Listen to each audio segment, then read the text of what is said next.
Hello everyone, sana okay po kayo dyan.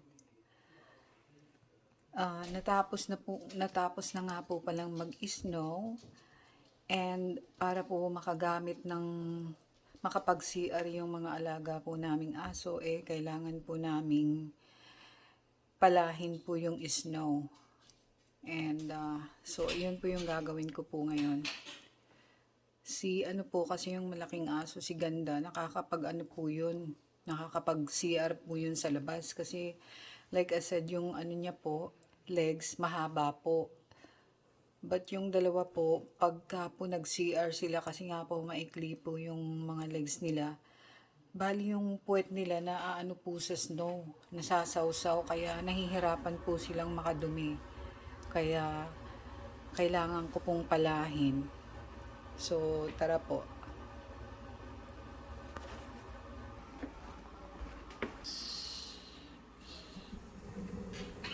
So ito pong boots na to, since nabili po to, bali first time ko lang po siya ngayong masusuot. Pang ano po to pang snow po to, hindi ka po like kahit gaano po ako katagal doon sa labas, hindi po lalamigin yung paa ko. Kailangan ko po to.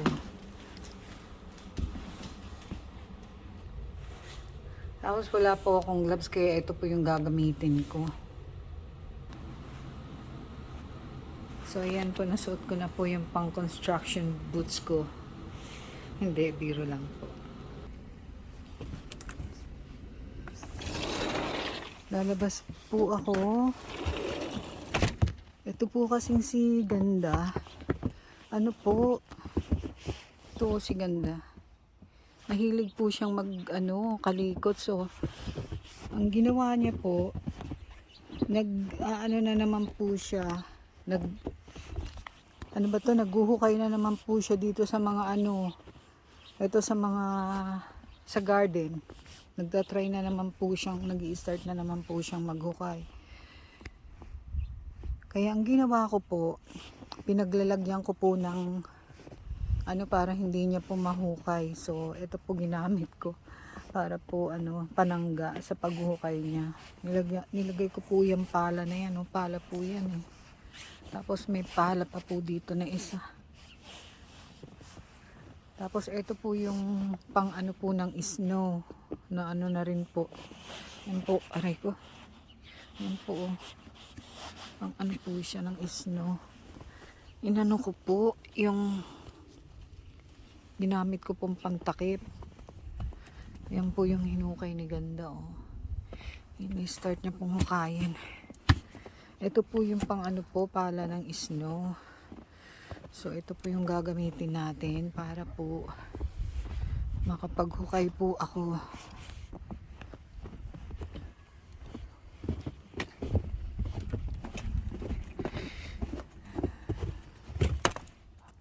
Ito nga po pala ang sagwapong tingnan. Ano po yan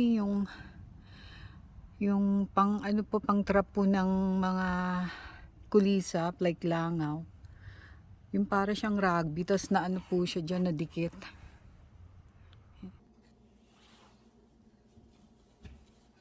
So sure po akong sasama po sa akin si Ganda.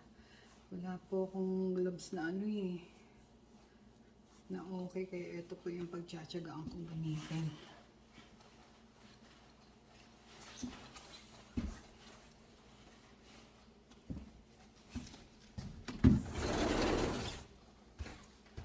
Come on.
Sobrang lamig po sa labas.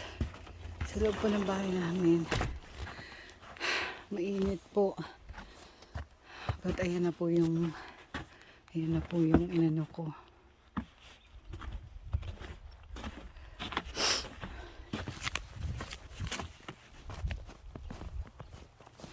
What you got? Ganda. Ano po si Ganda, oh. Hey, please don't attack me. Sit, sit. Wala pa naman akong panangga. Sit. Hey, hey, hey. Ganda. Kakatakot po to si Ganda, eh. Ano po siya, eh. Nanguhok lang po to, eh. Kailangan may panangga ka po. Sige, sige, sige. Panakot ko lang po to sa kanya. Ang dami pong energy ng aso na yan, oh.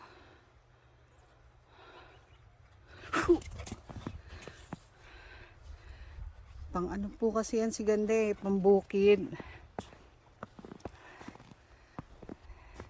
Like kung sa farm po ito mag-work si Ganda, mahirapan po ako magsalita, naninigas na po yung lawi ko. Ano po yan, pang work po yan si Ganda. Sabi po ng mister ko, ano po to, yung trabahador po to sa sa farm. Like sa mga po, taniman. Kumbaga parang ano po siya, like taga po ng tupa kunwari. Siya po yung kung halimbawa papasukin na po yung mga tupa sa dito kunwari dito. Yan po yung namin yan, bakod.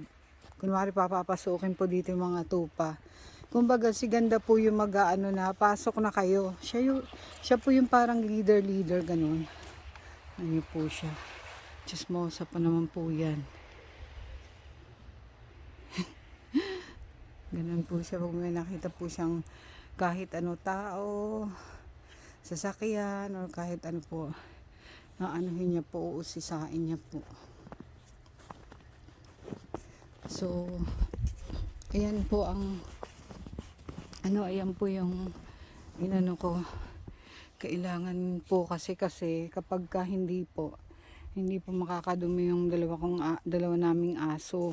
Kasi po masasawsaw po yung may may pato. Masasawsaw po yung si Ganda, narinig niya po yung mga pato. Masasawsaw po yung puwet ng dalawa po naming aso. Mahirap po silang makaano. Kaya yan po yan, hindi pa nga po yan talagang malawak, eh. Yan po yung pinala ko. Tapos dito para po makaano po sila kasi like I said, pag may snow po, mahirap po silang malamig po yun sa nila, sa paa. Like para pong yung tao pagka matagal po tayong humawak sa malamig, masakit po sa kamay, ganun din po sila. Ewan ko po to si Ganda kung ba't kaya niya po yung ganun. Like nakakatagal po siya sa malamig. Yan po. Paggabi na po sa amin. Shhh! Naghahanap po siya ng kulisap. Sabay talaga to si Ganda, eh.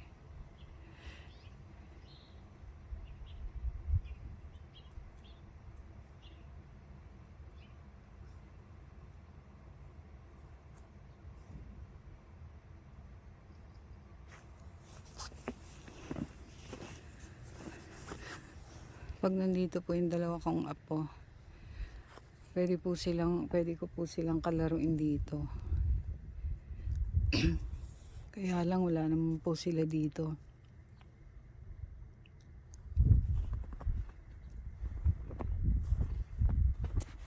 So, dahil doon po yelo, dito lang po sila pwedeng makadumi. Hindi nga po sobrang malawak yung pinala ko kasi nakakahingal po. At saka kahit po nakasuot ako ng malamig, inuubo na nga po ako. Kahit po nakasuot ako ng dobleng pangginaw or coat, sa pag-work ko po na ganito, nakakainit po. Like, pinagpapawisan na po ako. Yan po.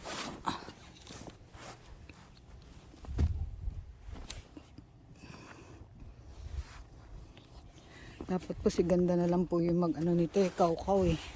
Siya po yung mag ano. Ganda, you wanna help me?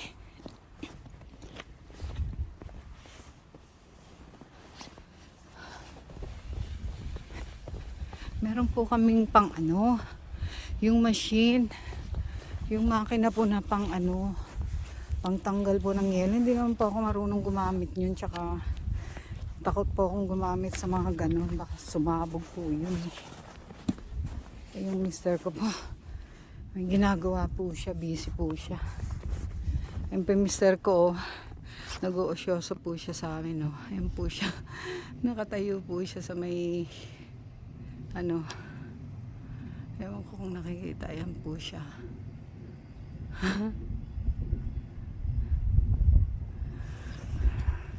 Aray ko, nahihilo na ako. But, ayan na po yun.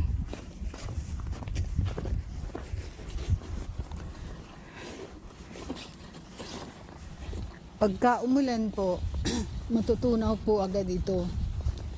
Pero pag hindi po umulan, like I said, kahit po may araw, pag may araw po, pag matindi po yung araw, kunwari bukas, mga 4 to 5 days pa rin po yan. Like I said, basta lang po hindi umulan, hindi po siya kagad na hindi po agad-agad matutunaw. Malibang kung takbo-takbohan po ni Ganda, kasi pag tumatakbo po si Ganda, napupus niya po pababa. Kaya, katulad po niya, no? Niya po, ano ba yun sa Tagalog? Yung nagagano niya po, naididiin. So, umaano po, naman po siya.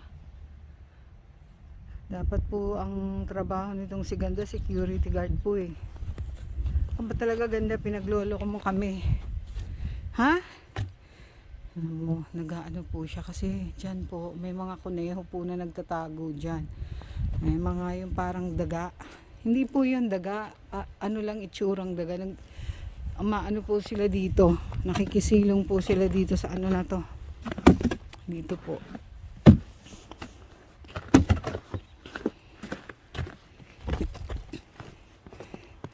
So ang ginagawa po ni Ganda, kasi gusto niya pong katayin yung mga nagtatago dito sa ilalim nito. Ito po yung butas na yan, oh. Maano po siya dyan, yan po gusto niya pong anuhin, pasukin, kaya hinarang ko po yung ano na yan, hollow block na yan. Yan. Tapos inaano ko po ito, ginaganon ko po, hinaharang ko po yan. Yan pong pang ano ng snow, para hindi niya po mapatay. Para hindi niya pong mapatay. Ha, Ganda? What you got? You got a snow? Oh my goodness, you got snow. You want to clean it up? Come here. Katakot po to si Ganda eh. Look at that. Look at that, Dad. Look. Nangaan po siya, nanguhok lang po siya. Kaya kailangan po lagi ko po itong dala-dala. Nakita niyo po yung tatay niya, oh.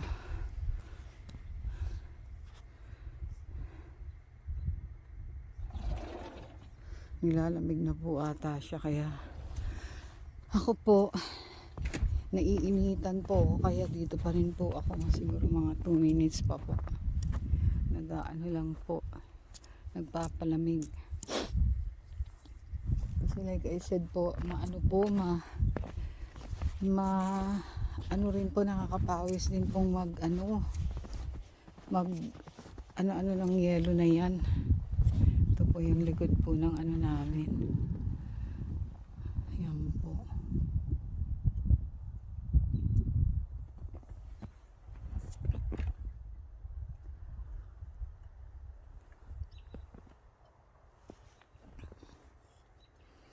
Ganyan. Try nga po natin pag dito po tayo. Tapos i-video po natin dito. Yan po.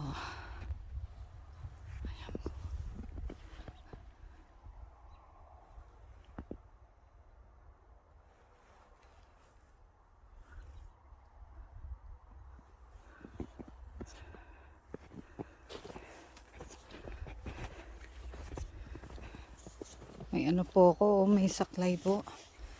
Pang alalay ko po para hindi po ako madulas.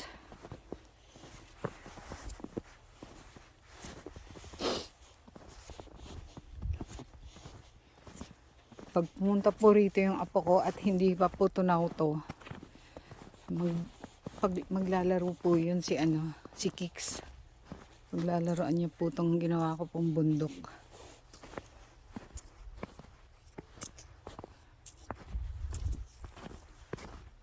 Salamat po uli sa inyo. Ingat po kayo.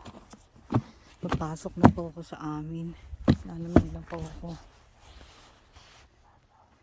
May nakita po ako. Kanina po yung sinasabi ko pong natry ko pong pailawin tong ilaw. Yung sinasabi ko po sa inyo na frost, yung isang uri po ng snow. Ito po yung nangyayari. Kunwari po, ito po tubig po to oh. Ayan po oh, ito. So, dahil sa sobrang lamig po, imbis po na yung pagtulo po ng tubig, babagsak po dito sa sahig. Hindi na po nakabagsak kasi nga po sa sobrang lamig. Ayan na po ang nangyari na na po siya, nanigas. Ayan po yung sinasabing frost. Ayan po, yung ito. Tigas po siya. So kapag ganun po yung nangyayari sa kalsada, kapag like buong po, lahat ng puno, lahat ng na anuhan po ng ganito, especially po yung mga daan, delikado pong mag-drive. Nag-warning po dito na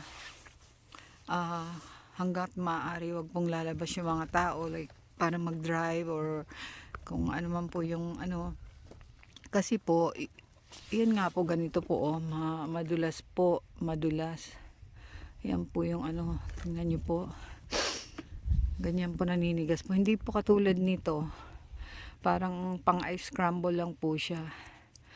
So kapag umulan po ng ganito, napapala po kagad to nung tulad ng sabi ko yung truck po na may pala. Ito po hindi po siya basta-bastang naaalis po sa kasi dumidikit po yan sa kalsada, kaya po tinawag nga po siyang frost. Po siya yung matigas po na pagka-snow. So ayan, buti na lang papasok na po ako tapos bigla ko po itong nakita. Ayan, just in case po na mag-frost po, isang araw mag-frost po, hindi ko po naalalang i-video. Ito na po yun yung ini-explain ko po kanina. Yung frost po yung matigas po na snow.